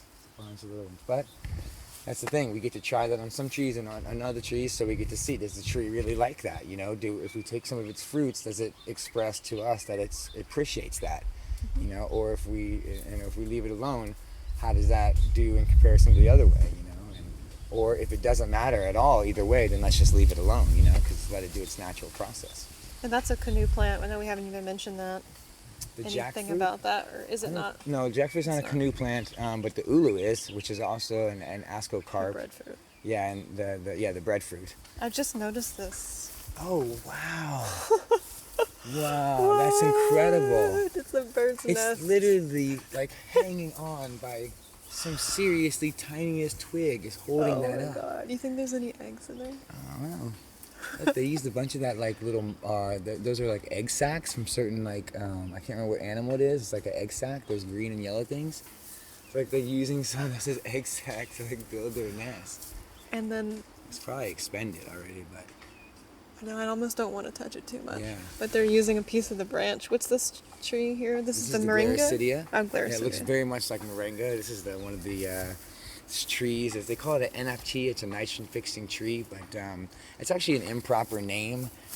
It's actually a nitrogen fixing bacteria. It's a rhizomorphic bacteria that creates a symbiotic relationship with the tree that in exchange for the exudate sugars, it exchanges back nitrogen, into the tree, and then the tree pulls it up and keeps it and holds in excess in its leaves, and then that's why we cull the leaves and use them as nitrogen fixing green mulch. And it works. Seems to work really, really well. Mm-hmm. And it produces so much. A temperate place, we could maybe do this with certain trees. I haven't really thought about it, but mainly we would plant a cover crop that's nitrogen fixing, like alfalfa or something, and then cut it and lay it. Right. Cut it, lay it down, and then plant over it.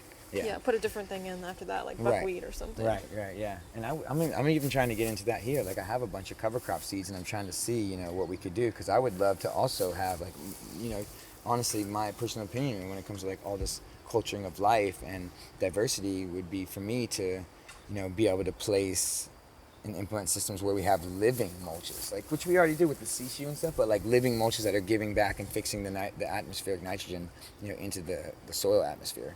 And then so that can be given back to the plants, because like this breaks down and we do get the nitrogen and we do get different things that it breaks in over time, but not as much as the nitrogen, because it's going to turn more into a carbon before we actually get it down and gets broken down by the worms and the other bacteria and fungi. So it'd be nice to implement a little bit more of like some living mulches, some big cover crops. So like the perennial peanut is one we have. We had a big spot of it. So somewhere earlier, and then we also have the desmodium, which looks like perennial peanut, but it's just really small and only stays like low right on the ground, never gets higher than that. I'm like, oh my god, if we could have fields of this desmodium, like we would get nitrogen being fixed into the atmosphere, the soil atmosphere all the time, and we would never have to mow. If we could stop mowing, oh man, it's like we burn like the fossil fuels, different things. So for us just to mow this grass, which is like never gonna stop growing, like it's not sustainable at all. I've done it before by hand with sickles and stuff like that, but that's what we a lot of time. but it's as obviously we know the place is being sold, but through projects like this where you've had 7 years, and next time we implement it, we'll know things like that. We'll start with small patches where, all right, today, so what we do is we got these gills already set. We're going to clear out all this dirt right here, and we're going to plant this cover crop, this desmodium or something, and so it'll take over, and that we won't ever have to mess with that again. We won't have to mow it, we won't have to weed it, That's a dream of mine, like I wish I could show you the place where I live and what things I'm working on. It's incredible over there, all the projects that I have. And especially the perennial medicinal herb garden in the middle. And right now it's just like walkways through. It's like concentric ring rainbows and different walkways, that's got cardboard down to suppress the weeds, So it's beautiful, all these gardens around, but you're walking on cardboard, and I'm like, all I want to do is walk on grass, I just want to walk on grass that I don't even have to mow, and that's also fixing nitrogen, from the atmosphere into the soil. Cardboard is an interesting post-apocalyptic thing to use in the garden, but... It is, but I will tell you, it's one really, really good way to quickly turn this cardboard, this paper product that we've been using for so long, into soil, like very quickly. I mean, within like months, you can turn soil into cardboard like nothing. And if I've learned anything through mycology, it's that mycelium really likes to run on cardboard. It really likes cardboard. So in implementing the cardboard systems like we did here, what we did was we basically cultured all this microbial life through this cardboard, inoculated this cardboard so fully that when we started to put this green matter and stuff on top of it, it was able to break down that green matter and break down through that cardboard so fast that there's not a remnant of cardboard here left, And the same at my house. I have to keep putting cardboard down because it breaks down so fast. But it's like I'm doing a favor. I'm keeping that out of the landfill, which I would assume would break down there, but not as fast as if you're placing it in direct contact with the soil. Did y'all till here? Huh? Did you till here at all? No or did till. You just do cardboard? Just cardboard, yeah. The best way to open up land, put cardboard down. Yeah, just put cardboard. I mean, this place was, this whole area was just cardboard, everything. Like how many acre? Maybe an acre? Yeah, I guess like an acre of cardboard. And, it was an acre of this really tall guinea grass. So, that had to come through and chopped down and dropped. And hopefully, I wasn't here at that time, they did it when it wasn't seeding. It would have been smarter to, wait for it to not seed, come through, chop and drop. So now, once that's laying on the ground, you cover it with cardboard. You didn't just put a bunch of seeds on the ground, too.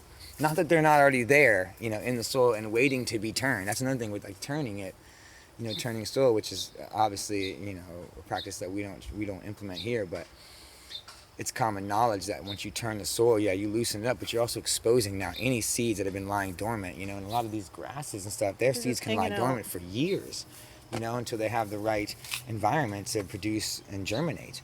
What do you think about double digging then as a method? Do you know anything about that? I've heard about it. Explain it to me. I don't all the way understand. It's like you flip the bottom part of the soil and the top part of the soil with each other, basically. But you have to. It's a lot of work of like flipping. But just curious. Yeah, I don't know anything about it. I mean, I've heard things people that go in where they make the swells and they go in and they put like trenches under the swells, like cuts through the side. No, that's just to like loosen up. I don't really understand. Well, in the permaculture all of those systems training that I just did, there was a thing about putting the swales in, and then where the water seeps down, it's the most at the bottom part of the swale. So when you want to plant like your trees on the bottom lip of the swale, because that's where it's going to get the most water. But this is also was in California when they're implementing it that way because they don't have water all summer. They don't have a lot of water. Yeah, so you wouldn't necessarily do that here. Right. Yeah, we have a lot of water. Right, exactly, and that's how we're saying like it's the diversity of different environments allow us to diversify what our project's going to be that we put in. We have so much water, we might not want so much water collecting into one particular thing. There's also mosquitoes. Yeah, there's also mosquitoes, but then there's also, trees that are so big that they can actually, well, this water's got to go somewhere. Mm-hmm. So like who can handle the water the most? Like, well, it's going to be all these big fruit trees that we have, and try to keep it away. Living water holders. Yeah, living water holders. And I mean, literally, we've brought, and I don't know how this works through science or whatever, how they've even proven it, but it seems to be true that if you grow trees and you grow plants, like you bring the environment to you. You'll bring rain and like clouds and like you'll bring the stuff that these trees need once you can implement as big enough of a system. And that's pretty incredible. I mean, it's just like this island. Like we move and like stop the clouds right over us. It's like, wait a second, these clouds have a whole life of their own. They're just going on, but somehow it's just like, oh wait, I gotta stop right here. Like, holy cow. And that's because like the trees are telling the atmosphere and they're all communicating like, yo, I need you over here, this and that. I don't know if that's necessarily true, but it seems like it, Have you heard of, I think his name is John, the ecosystem restoration camps guy? Yes, he did the desert work. He taught and at my permaculture training. Oh, really? He did a whole I watched his video or that thing he did over there. Where was that at? China, yeah. And now he's working in the Middle East. Oh, wow. Yeah. Yeah, like undesertification or something. Yeah. Through what you're saying, creating weather, basically. Yeah, like that's actually how I knew. That's his video. That's how I felt. I was like watching and I was like, I was listening to the science, what he's saying. I was like, oh my God, it makes so much sense because I've seen this actually island like is working. That. Yeah. Yeah. Like this island is literally that. In the middle of nowhere. I know, it's so amazing. Wow, I don't know. This is the first avocado tree to go from seed. And you can see it's just blasting off. We've already got some nice sized avos up there. I mean, there's one. I mean, there are almost avos on the ground right there. That's insane. What's this here? This little... This is the Suriname cherry right here. So this is, I also believe, is related to that same family of the curry. Totally, I'm sure. Like, I can't pinpoint right off the top of my head. I'll look it up later and be like, oh. It's from Suriname, Suriname region, which I can't remember exactly where that is over there in Greater Asia, I believe. Mm-hmm. And this is the... What's this Fabaceae here? Yeah, this is Sesbania sesbin, I think, right here. And we have just collected a bunch of the seeds. We have more of the rattle seed plants, definitely in the Fabaceae family. It's the Sesbania family. It's really beautiful. It's used for chop and drop, but this one's about done with its leaves now. Well, I don't know, we could keep going, but... I should be taking off soon. I didn't realize it's already 5:30 actually. Thanks for chatting with me and taking me on a little mini walk through the garden. Thanks for listening to this episode of the Ground Shots podcast featuring Freddie Mango Roots. I want to mention that the interstitial music in this episode is by Secret Drum Band, and the song is called Papeo Cabin. This piece was influenced by a place in Hawaii, and so I thought it was fitting to include it in this conversation with Freddie. So I want to mention here at the end that the Ground Shots Project has a Patreon, and I started the Patreon over a year and a half ago, and it kind of started with me really wanting to get a publication out there that features writing and art and plant lists that kind of encapsulate the lands that I've been traveling through, and I've been compiling a lot of work for that project, and it's still in the works, and I've been releasing little mini zines and publications kind of related to that project. But also this podcast is now a part of it, and I would not be able to do this without funding from Patreon and memberships. So if you join us monthly on there, and you can do it at pretty low levels if you like, and there's like higher tiers, it really helps for me to pay for the fees involved with the podcast, and also like be able to take the time to go find people physically to do field interviews. I release most of the episodes early for patrons of the podcast and Ground Shots Project, and I also have a ton of other stuff that I have released on there that has never been put out publicly. And I also do a little mail project called Land Capsules. I've been doing it ever since I began the Patreon project, and right now I have it capped at a small number because I live literally on the road in my camper, which has 12-volt electricity, solar, and very limited space to do a bunch of packaging and things. So what I usually put in these packages are a small batch medicine, sustainably harvested, either from wildlands, abundant plants, or from gardens of friends. Some of these plants I've written plant profiles for, and I plan to finish some plant profiles that I'll be putting out over the next year. And these plant profiles are really pretty extensive, and it kind of tells a bigger story about that medicine or that plant in the ecology of place. And also in these packages I'll include a letter, some form of art or handmade thing. It just really depends on where I am and what I feel like doing in that moment. So if you would like to subscribe to that part of the project, it's at a certain tier on Patreon, and you can go check it out at patreon.com/ofsedgeandsalt. Coming up on the podcast, there'll be a conversation with Alicia Toldy of Punnywood Atlas, who I met at permaculture training this spring. I will be airing a conversation with Stephen Elholm of Skill Cult, and also the author of a book on brain tanning buckskin, and a whole bunch more. So thanks for listening, y'all, and until next time. This episode of the Ground Shots podcast was produced by Opia Creative. Our music is by Mother Marrow. If you'd like to help us continue to make this audio project a reality, consider becoming a monthly supporter on our Patreon page at patreon.com/ofsedgeandsalt, where we have rewards like entry into patron-only giveaways, additional audio interviews, extra educational content, and much more. You could also share our work and give us a review on iTunes. Visit our website at ofsedgeandsalt.com to see what else we're up to and a log of our episodes when they come out. Check out our show notes for information about how to find us and our guests. Until next time, y'all, thanks for listening. I want to give a shout out to my son, Blaze Dre. Love you, son. Miss you very much. To my mama. Love you so much, Mommy. Thank you for making me. And to my sister and my brother. I love you guys so much. I love Ohana.